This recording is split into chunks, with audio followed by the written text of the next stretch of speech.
Hey there. Welcome to episode 20 of Toilet Talks with Dina Lynn and Robin. And we've got lots of things we've been talking about. We really need to record the pre-show talk, if this is a show, because we tend to go in all kinds of tangents in all kinds of ways. We've always done this. This is just what we do.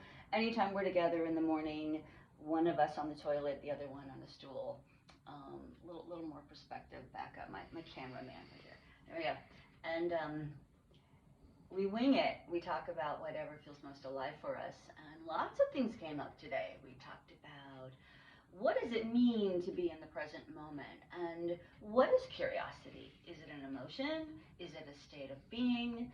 We talked about men and women, masculine, feminine, what we desire from each other out of life, how we can seem to be at cross purposes with each other, especially as we develop from youth up to maturity, and how the heck do we meet, and how do we connect, and how do we fulfill each other emotionally, sexually, whatever, relationship dynamics. Goodness, we talked about a lot of things, and he just warned me he might do a 180 departure from whatever we've all talked about here, but I'm kind of curious about, he's got a look on his face right now that makes me curious about what's on his mind. Robin, what 7 things are on your mind right now? She just did the 7 things thing, which is an exercise from our playback theater experience here. Improv theater. Improv theater over the last almost 9 years. 7 things on my mind. Yeah, I'll count. Go for it.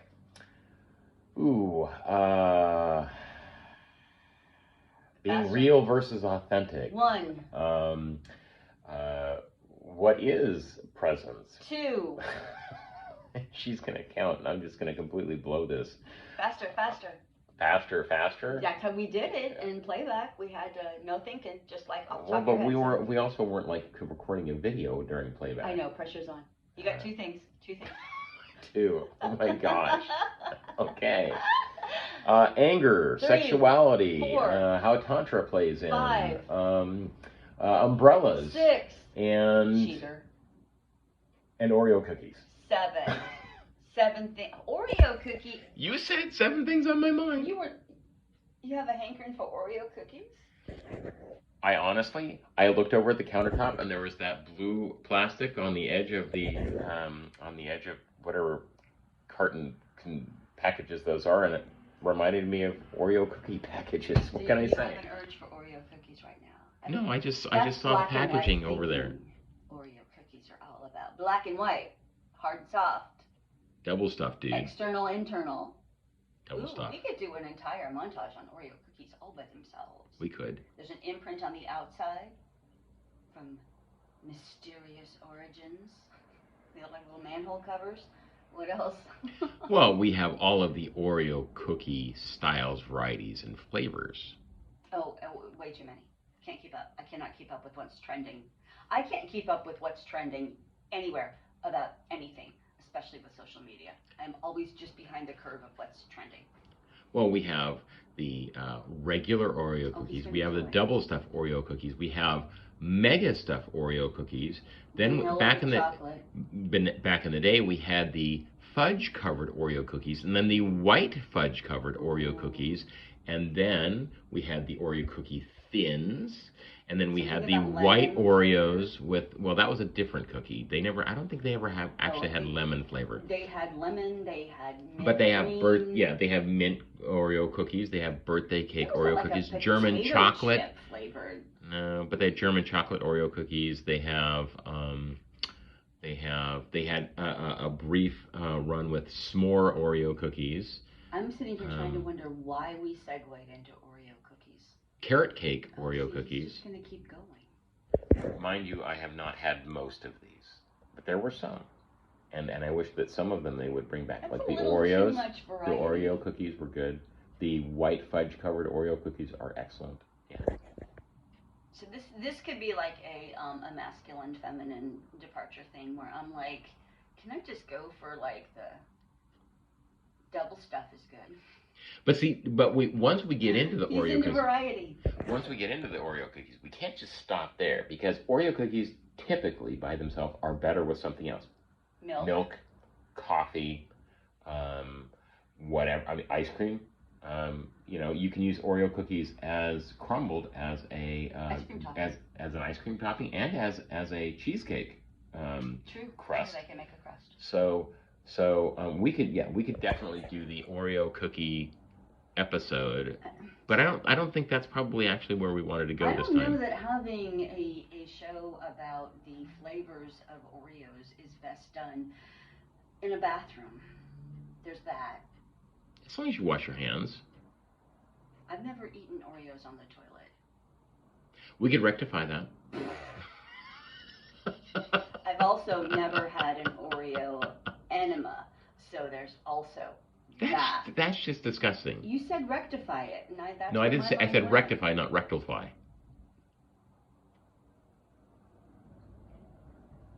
I've never done anything with Oreos on the toilet.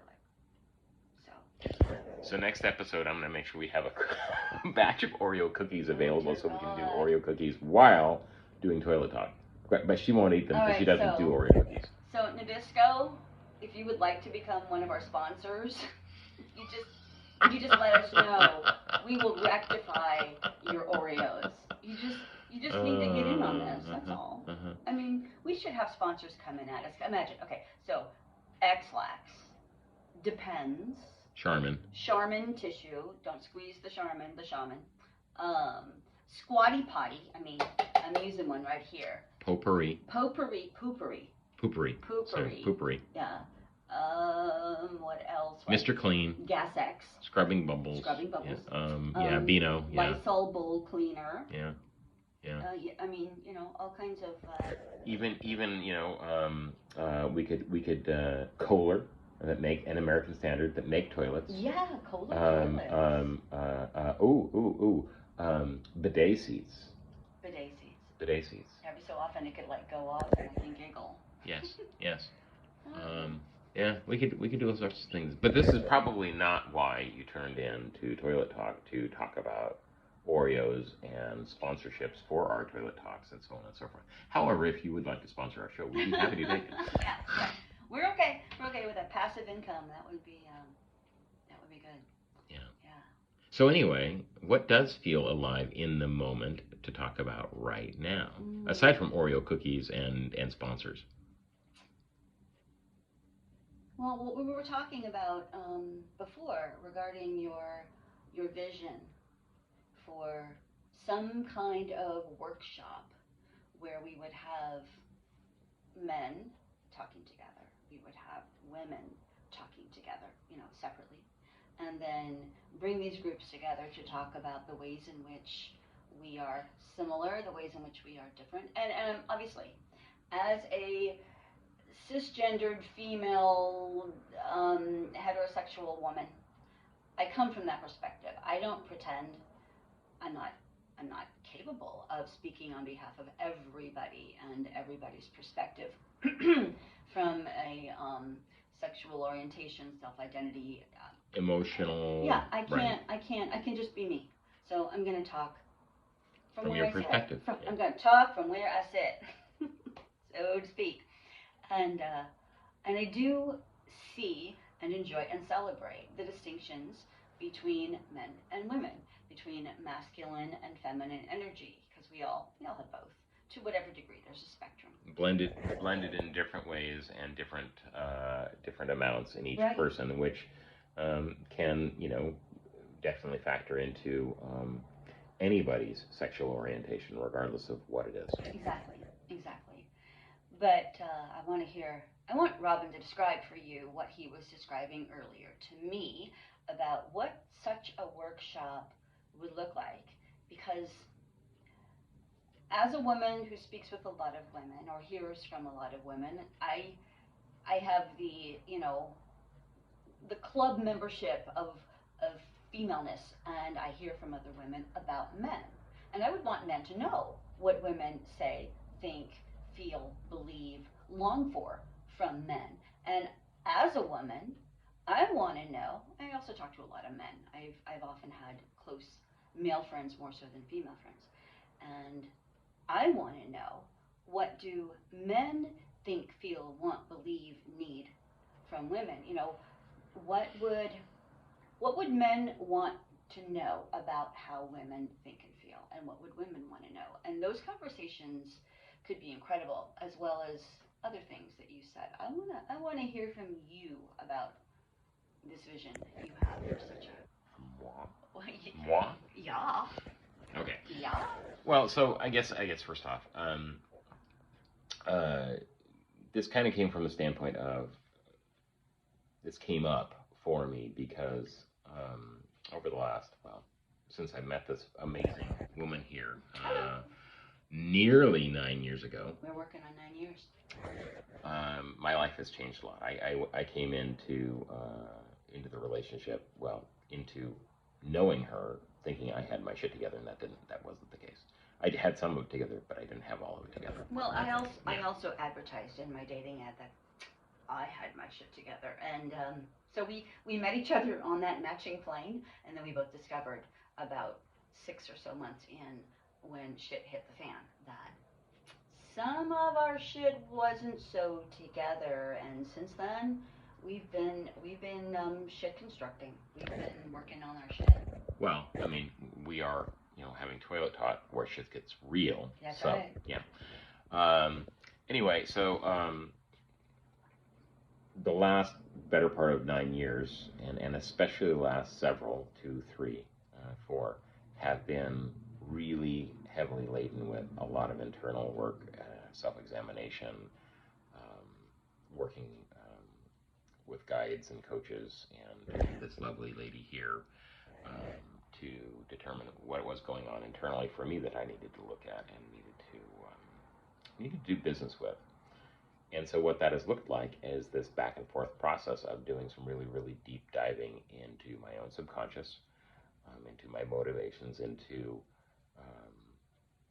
both the parts of myself that are honorable and the parts of myself that were not honorable, the parts that believe in integrity and the parts that kind of thumb their nose up at integrity. And this back and forth process of going inside and then taking what I've discovered outside to somebody that I can trust, or maybe potentially trust, but not quite all the way. So there's fear involved of being authentic and genuine to somebody who doesn't know what's going on for me. And then to have that discussion with them and find out what their reaction is, what they have to offer as a perspective from the outside. And so this process has gone on and on and on, over and over and over again. And in the last year, what it really has ended up being is this process where I've looked at really deep, uncomfortable stuff, addiction, codependency, unhealthy habits, unhealthy thoughts, and made it a point to go places I haven't gone before, for the sake of really trying to examine what my deep traumas are, and how I get triggered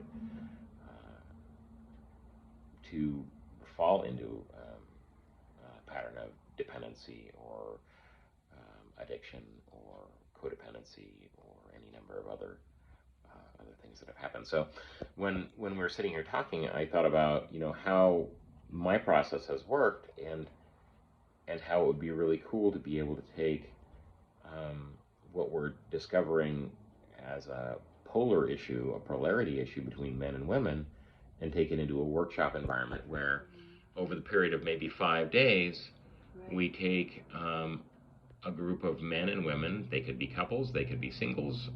There's no particular number of people. It doesn't have to be a one-on-one situation where there's one male for one female, anything like that. But we start out by taking a look at each group's individual needs, wants, desires, issues, like a mankind project group and a womankind project group doing their work individually.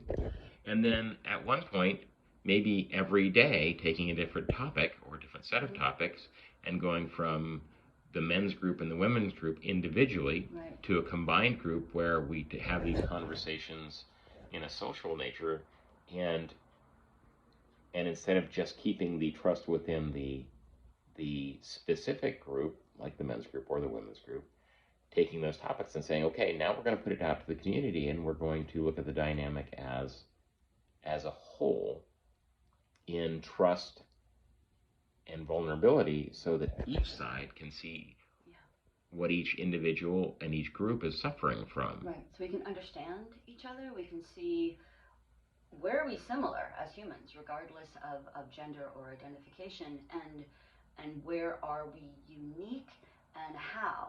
And rather than denigrate the differences, demonize them, embrace them, celebrate them, recognize the value, which is it's integrity. Integrity is about becoming integral, becoming integrated. So accepting those parts about ourselves, accepting those parts about each other, and so there's less shame, there's less repression, there's less repressed trauma under the surface, just festering, but we can start to recognize the ways in which the ways we need to bring parts home to ourselves individually and collectively, because it's a mess in here and out there, and those messes are connected. They are, right. We can only do what we can do, starting with the mess we have inside. There's no way I can be an effective agent of change out there with a polluted interior in here. I will only give out what I have. I can only export what I actually have. So it starts here, but it's never meant to be just here. Right. It's meant to therefore overflow and spill out in people immediately in my life. Robin and I affect each other positively and negatively all the time, mostly now, thank goodness, positively. It's incredible where we've come from. You can check back on our 3-hour-long episodes of our relationship story to hear how bad parts were and how good it's become, and we're together again because of the work that we each did inside. But again, it was not meant to be just so I can be a better human. We are collective. We are a species who are sharing this planet, and it's meant to splash on everybody when we do our work. So, as a product of this workshop, like what Dina was saying, it's meant to be, this work isn't meant to be just done internally, it's also meant to be done externally. And so growth, like computer programming or like software programming, software development, is recursive. You can't just write something and throw it out there to the public and say, okay, there it is, there you go, I wrote it, you deal with it. Well, you can, it doesn't make for effective computer programs, applications, or an effective dynamic. You program, you send it out for beta testing where somebody plays with it and says, oh, well, here are the problems that I ran up again. You can bring it back into space, you go through all the coding, you weed out the bad lines of code, you improve the dynamic based on the input that you got from the person who reviewed it, you send it back out to be reviewed again, to be played with, they find more issues, you bring it back in, and it's a recursive process where growth happens in a circle between interior and external. It's a community. It's a community. So relationship, social dynamics, and what we're facing as a society and individuals is the same way. We can do our work, but it has to be tested, and it has to be tested in a proving grounds which can give all of us the ability to both see what's intended as well as offer what may affect how that intention comes across. We need the feedback. We need the feedback. So, I see this daily process as starting in individual groups defined by traditional masculine, feminine dynamics, whichever place you seem to fit into the most. This isn't about man versus woman. This is about where you feel you fit in. So if you identify as masculine, then probably one of the best places for you to be is in a, quote, men's group or masculine group. From there, we come back into community. We talk about the issues and what came up in individual session, or not individual session, but group sessions. Then go back to group sessions, but we switch the facilitator then from the male group or masculine group being facilitated by a masculine presence to a masculine group being facilitated by a female or a feminine presence. presence. And then go through the process again. Also, again, gaining perspective, gaining information, sharing differently, allowing ourselves to be authentic with something that has the potential providing a completely different perspective.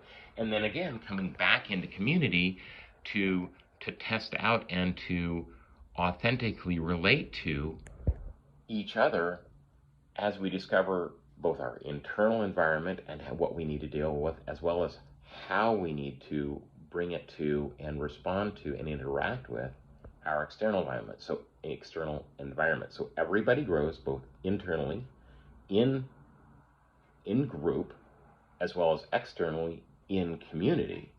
And then, each day of a 5 or a 7 day thing could be a different topic. Maybe you're dealing with the male versus women, women's rights, men's rights, sexuality, like tantra, everything you've finances. Ever wanted to ask and know from a now trusted person. So the women could say to the men, what is it you want from women, and vice versa. I mean, there are things I was saying earlier in our private conversation. I hear from a lot of women who are mature, who are 40s, 50s, 60s, whatever you call mature. Women who've lived a while, maybe have raised children, whatever, maybe have had a marriage and a divorce, and now they're looking for something that fits where they are. And I hear complaints from many women saying, the men just aren't available, they're not mature enough, they're not awake enough, they're not wanting to go deeper than they just want to get sexually fulfilled, they don't want to connect to all of that. And women saying, I just can't and won't settle. And living alone while desiring a connection. And Robin mentioned that he hears from men having similar complaints about women. So Robin, what were you telling me? You hear from men about what they experience with women, what they wish they could. Well, to be honest, I'm not actually the greatest person to talk to about this sort of thing because it's just, I don't tend to spend a lot of time talking to men about what they want out of women. What I have noticed of my own accord is that there is this dynamic where women tend to, or at least the women that I've dated, or the dynamics that I've seen in combination with friends that I've had who've gone through a bunch of this, is that women want security and safety. And so what they're willing to give out initially for the intention of getting that the bait and switch, yeah, is they come on all strong, all loving, all supportive, all complimentary, giving out intimacy, sexual favors, whatever, in the beginning to attract the person that they are attracted to. And oftentimes this, at least in my perspective, is often taken on the guise of somebody who seems like they've got it together, they've got plenty of money, they're attractive, they have nice things, not always, but often, and that's what they go for. And then when they get what they want, then it turns around into I need you to change to suit my own needs. And this is the females wanting the man to change. Yes. Yeah. It's a bait and switch, like Dina said. Right. It's often said that women will use sex to get love, and men will use love to get sex. And then are we really getting fulfilled? We're not being honest about our needs, and we're also expecting somebody else to give us something that really only we can give ourselves, or that we can find for ourselves. Because if I'm constantly looking for a sense of security outside me from a man, then I'm going to demand he behave in a certain way so as not to threaten my fragile sense of security. And then when I do that, what he's going to feel is that he's not appreciated, he's not accepted, he's being used, and he's going to have a sense of feeling confined, because freedom is important for the masculine energy, just like security is important for the female. And so the question becomes, how can we both have, and we both need both, how can we both have security and freedom? And that needs to be, we need to have a grounding of that within ourselves, and then to respect that in the other, and let the relationship be what the relationship itself wants to be. Well, and I'm gonna pose something here because Dina and I have traditionally in the past had a very different view about what should and shouldn't be or provided inside a relationship. For instance, let's take the safety and security issue. Safety and security, especially if you're relying on one person to give it to you, means that you feel completely unsafe, or typically means that you feel completely unsafe and unable to provide safety for yourself. Right. Now, think about this for a moment. If you're wanting to get safety and security from one person, that is an amazingly huge expectation. For instance, Civil War. Oh, you're going to keep me safe. You're going to defend the household. That's one man against who knows what's trying to come through that door. Safety and security doesn't get provided by one person. It just doesn't. It can help. It can certainly provide a sense of personal love and connection. But safety and security, traditionally, in the past, is a situation where it's been provided by a community and, in tribes, in village. So, again, when we're trying to work out these things individually, what we're really trying to do is we're trying to recreate the things that we've had in the past, thousands of years, but the dynamic has completely changed inside modern society. We don't have strong community ties to provide safety, and if we do, isolated and separated, and we're living like little islands unto ourselves, or little clusters, and we don't have the connections that we once used to have. So kids grow up and leave home and find a partner, and they create their own little island of their own little isolated family, and that feels inherently insecure. Yeah. It does. And freedom, I would propose, is the same way. Freedom can be had as an individual if you want to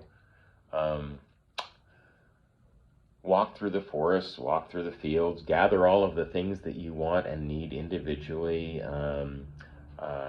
Hunter-gatherer of one can live your entire life only hunting and gathering and not doing much else. It's going to be difficult to build a permanent shelter by yourself. It can be done, or a semi-permanent shelter. It's going to be difficult to provide enough sustenance for yourself to keep you going year-round. You're probably not going to have a whole lot of free time to do anything other than just survive. That's freedom, but it doesn't sound very pleasant. So freedom, again, is provided as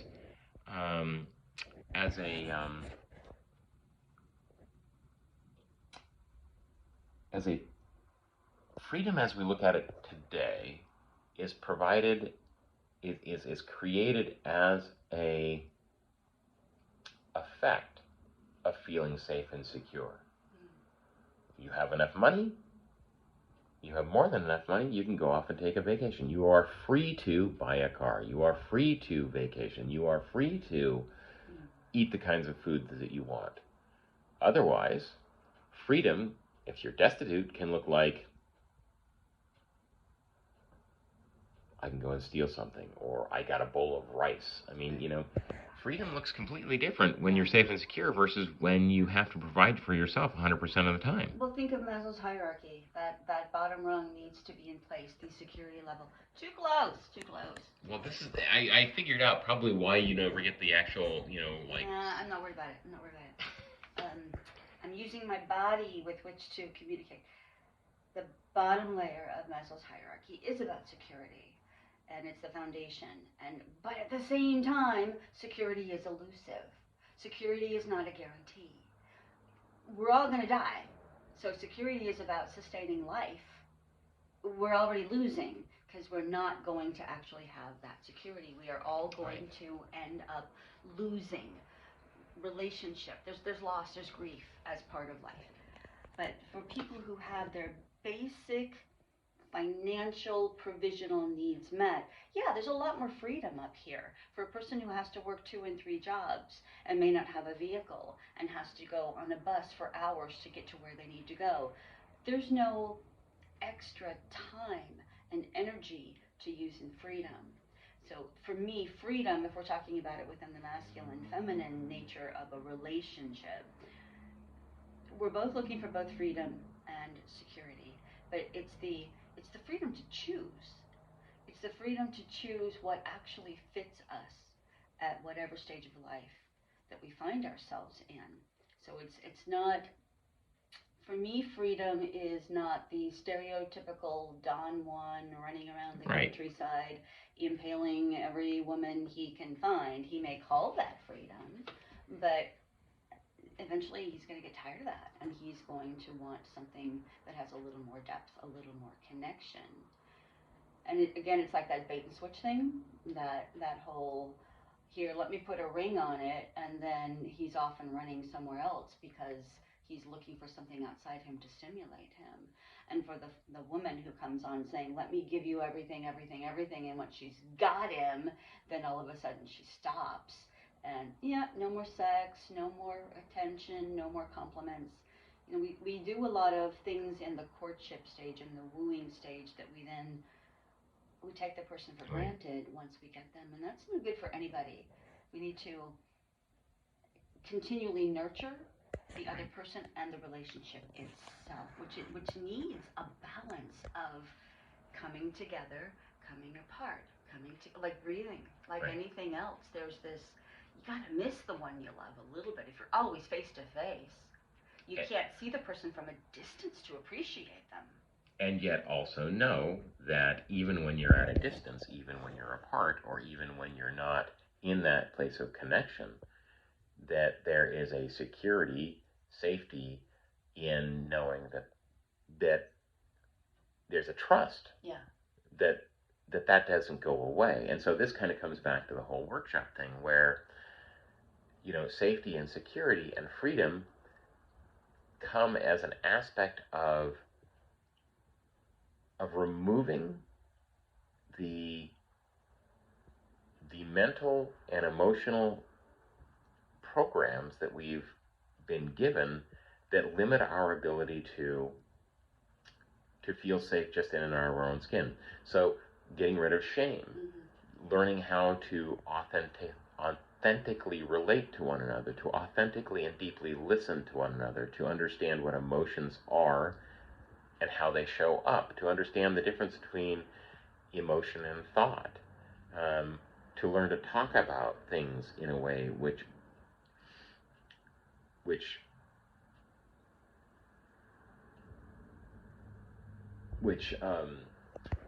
distinguishes the two.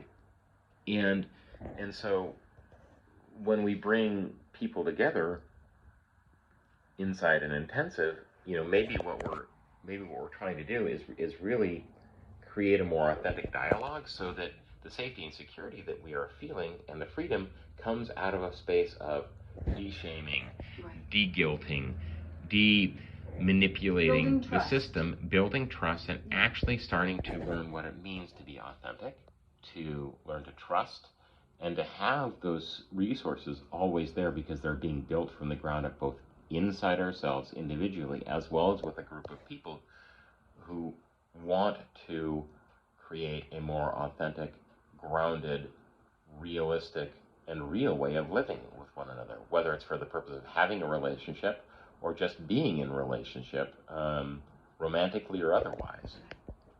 So imagine being in a setting where you've started building some trust. Start, surface and go a little deeper, a little deeper, a little deeper, a little more risk, a little more risk, a little more risk. But each time you do so, you're rewarded with being received. You're rewarded with being accepted.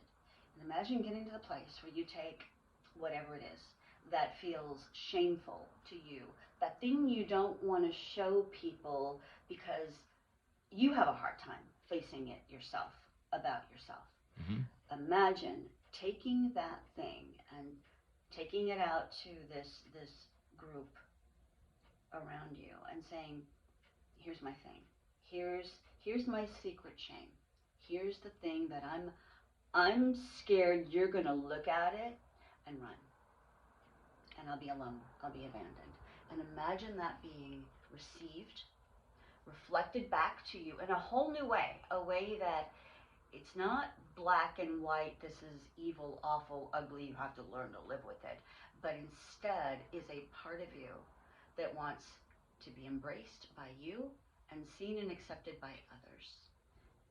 What would that feel like? What would it be like to face your biggest fears, which are rarely outside you, they're most often inside you, and to have it benevolently peered upon with people smiling, nodding, maybe crying, and some of them being brave enough to say, me too. Right. I've got that too. Or, here's mine. You were brave. Let me show you mine. And the intimacy in the group setting that builds with that, the trust that happens, is incredible. Think about how that would change the way you see yourself, the way you present yourself.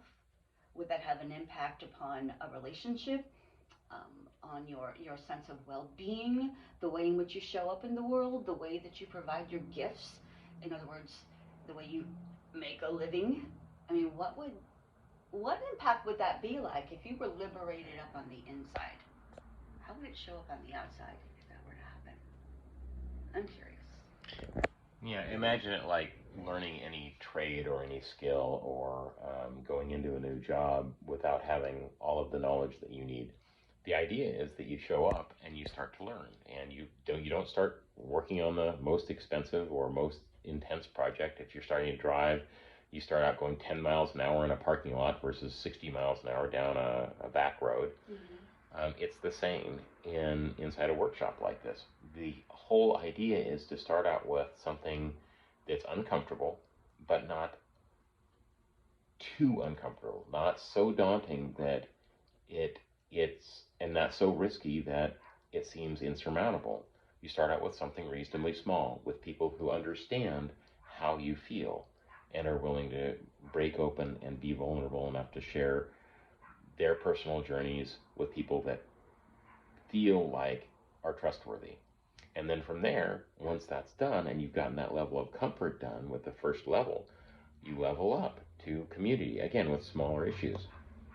And go back and forth and back and forth and back and forth until all of a sudden, now you're really dealing with, some of the deepest internal stuff. And so that's how we create not only safety and security, because we're literally taking the things that we feel unsafe about and allowing other people to support us in them.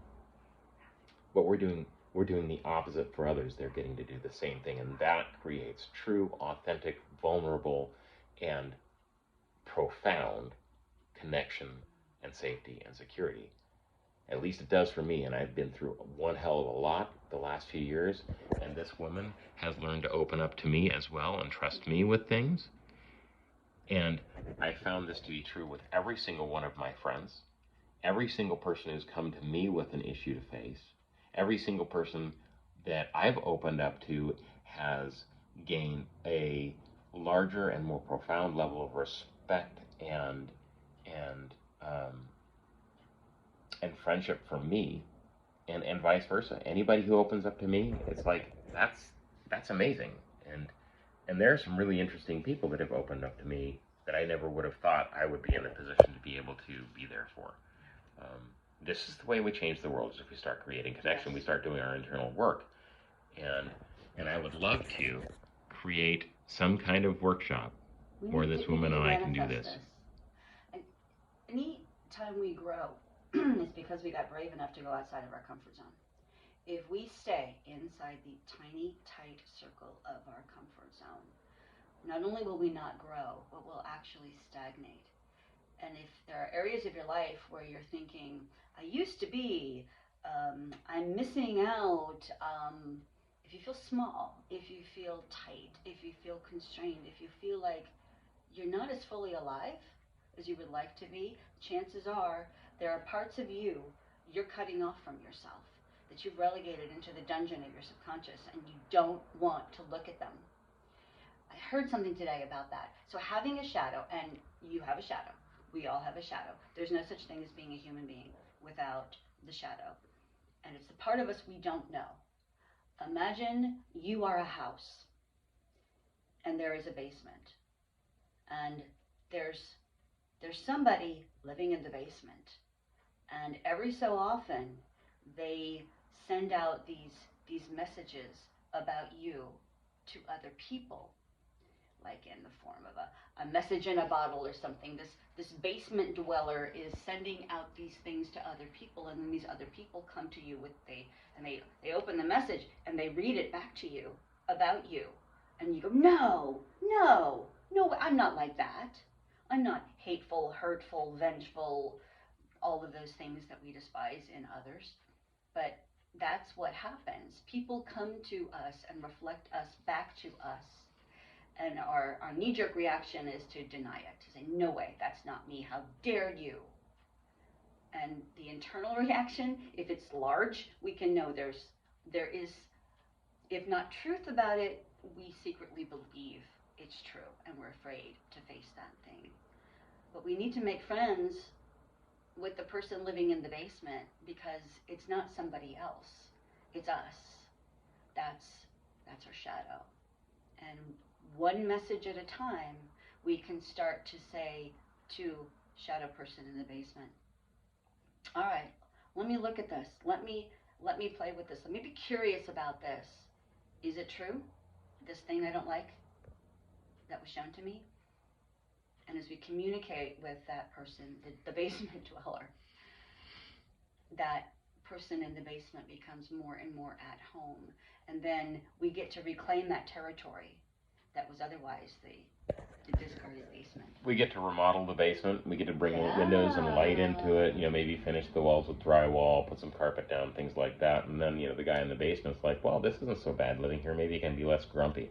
Right, and that person, that basement dweller, is actually an incredibly creative part of us. We get to turn that basement into an art studio for whatever it is that's your creative bent, whatever it is that gives you a strong sense of passion. So if you're missing your passion, if you're missing your hunger for life, your aliveness, it's probably because you're cutting off a very important part of yourself. You've kicked it into the basement. And what I discovered, there are sub-basements and sub-basements and dungeons and sub-dungeons. There's lots of depths to go to. And they all feel scary because they're dark and we can't see. But like Robin said, bring it into the light and it becomes more of who we are. We become... reclaimed real estate. Yes. We become bigger, braver, bolder, more creative, more passionate, more alive, the more we embrace the shadow. It's so important, especially right now, because if we don't do that, that energy doesn't just stay down in there. We will begin projecting it out. We will react to people who remind us of the thing we don't want to look at, whether we're conscious of it or not. So until we make the unconscious conscious, it will direct our lives, and we will call it fate. And this happens on the personal level, it happens on the collective level. All the mess out there is like a conglomeration, a collection of each of us projecting out our unresolved issues onto the world around us. And it creates what is sometimes called an egregore. It becomes almost a being, almost a monster, a life of its own. But it's just what we're all contributing to. So we're either contributing to it, feeding it, or we're saying, I'm going to abdicate my position in that. I'm going to own my stuff. I'm going to do my work. I'm going to stop contributing to the mess that I'm complaining about. Yeah. So, I guess what I would say is, in about a month, I'm going to be going through my first Mankind Project New Warrior training weekend, and I'm really looking forward to it. I'm also a little bit nervous because I don't know what to expect. I've known several people who've gone through the Mankind Project, and I've done a bunch of their programs, and so I'm very, very curious to see what that's going to be like for myself, because it literally is a men's retraining workshop retreat, And things get really real and authentic there, and if it doesn't, they call you out. No bullshit. At least this is how part of what's been described to me has been described to me. So I should have some interesting perspectives to bring back to this kind of a discussion after then. But I guess one of the things that I'm most interested in is that as men we can do our work, as women you can do your work, as transgender LBG. God, I can't even sell it. It's too early. It's too early in the morning apparently. LGBTQ plus. Thank you. We can all do our work as individuals, but the work as individuals doesn't mean a damn thing unless we can bring it together in community and function as a community. If we're all just a group of individuals that are running around, then all we're doing is herding cats. So the proof's in the pudding. Does it work in community? Does it work in society? And if it doesn't, then we're doing something wrong. And it needs to be, the model itself needs to be improved. So we have all these different workshops and groups and individual things which we tend to gravitate towards because they suit our vanities, because they suit our wants and our desires. But we rarely go after the things that create discomfort because it pushes us to actually examine what's not healthy in ourselves. Takes us out of the place of control. We like to be in control. We like to know what's going to happen. Employing curiosity about what could happen if I let go of my assumptions and my convictions and my beliefs and my way of doing things, and instead open myself up to what else there can be, what else is possible beyond my assumptions.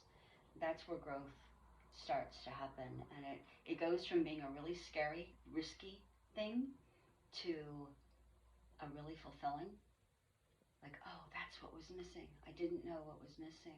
We go from compensating to acceptance, to growing, to becoming more of who we were intended to be.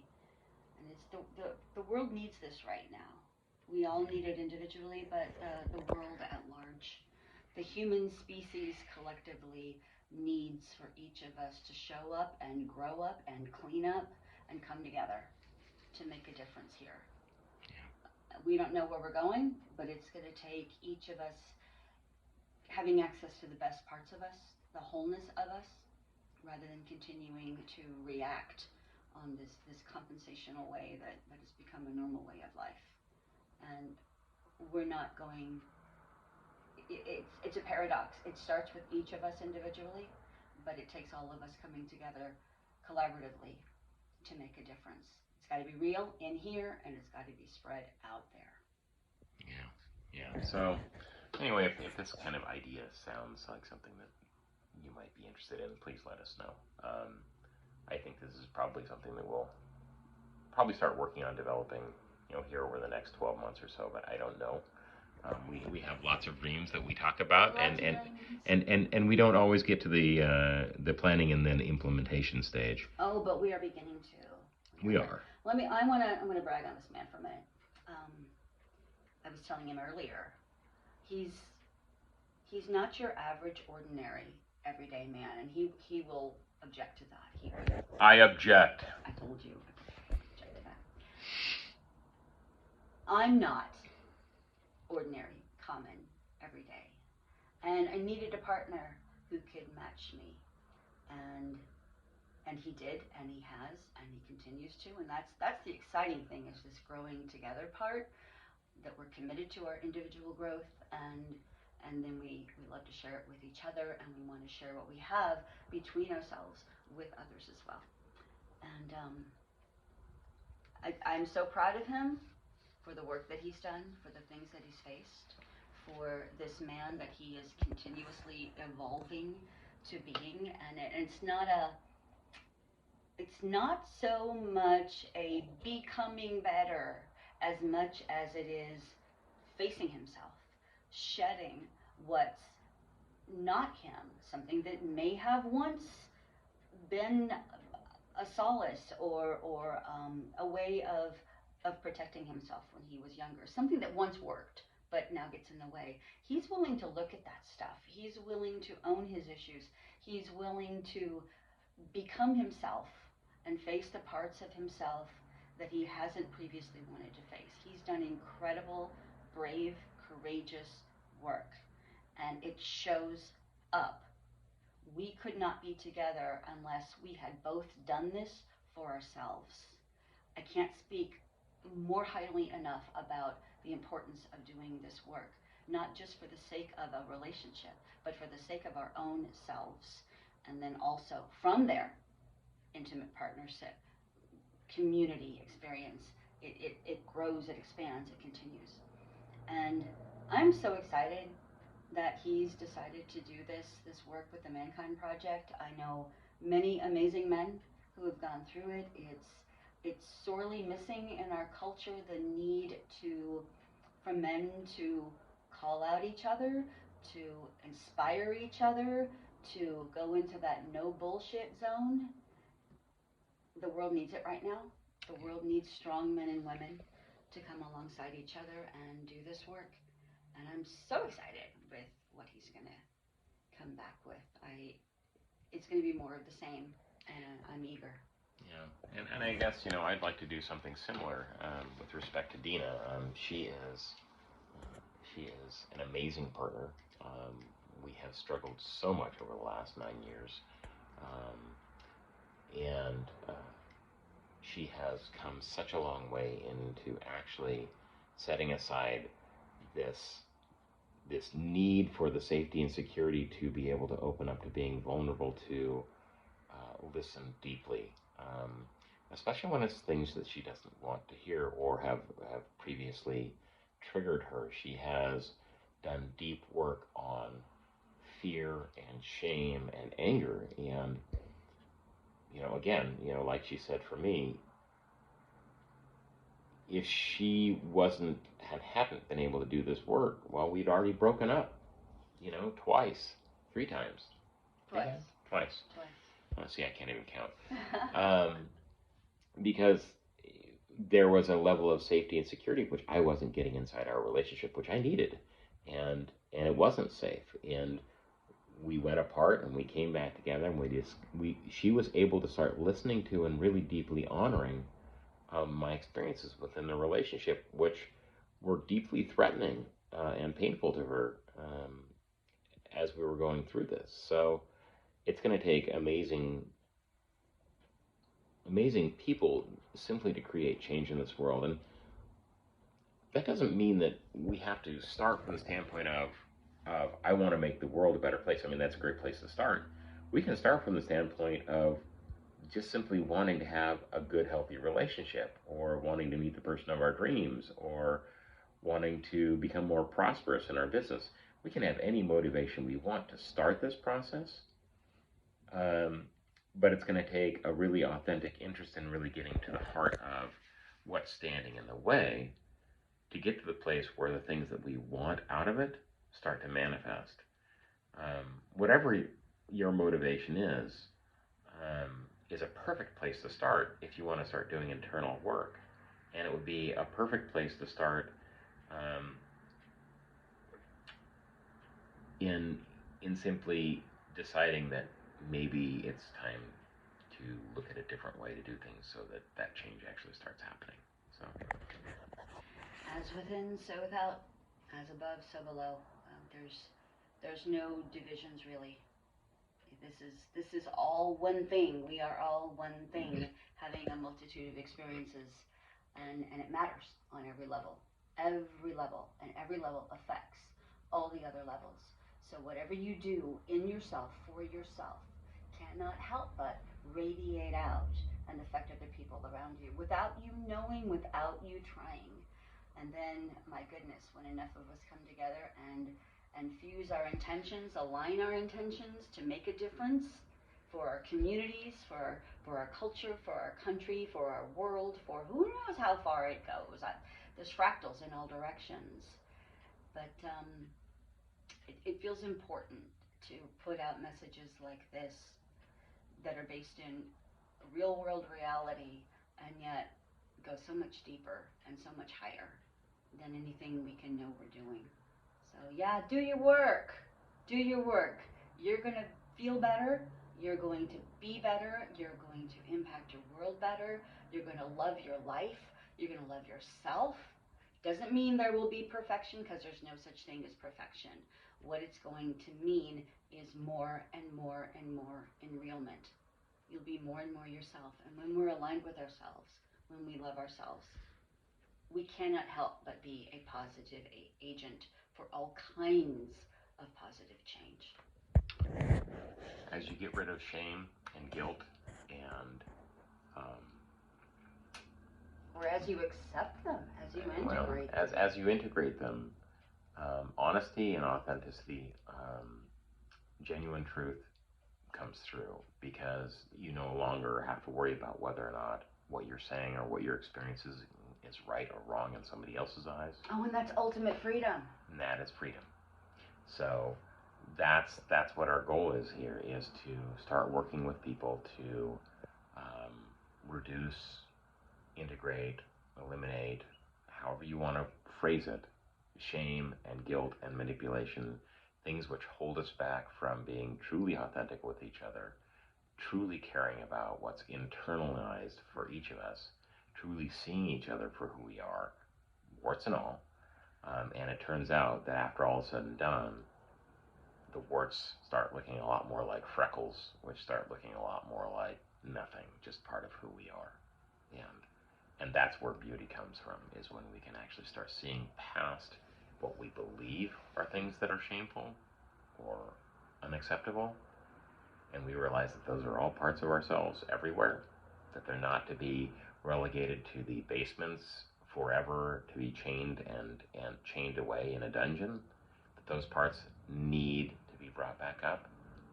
That's when things start changing for the better here, and it's across the board. So, well, that feels like a wrap-up place to me. We went all over the place today. Sometimes we do. Sometimes we stay on topic. Sometimes the topics come find us. And this is real too. So. Actually, I think we stayed pretty much on topic, because this really is about doing the shadow work, doing our individual work, coming together as a society or as a community and doing our work together. And that's what's going to make a better place, a more safe place, a more secure place, a more loving place for all of us. And well, if something like this sounds interesting to you, let us know. Reach out. Yeah, sounds good to me. All right. Talk to you later. Till next time. Yep, sorry.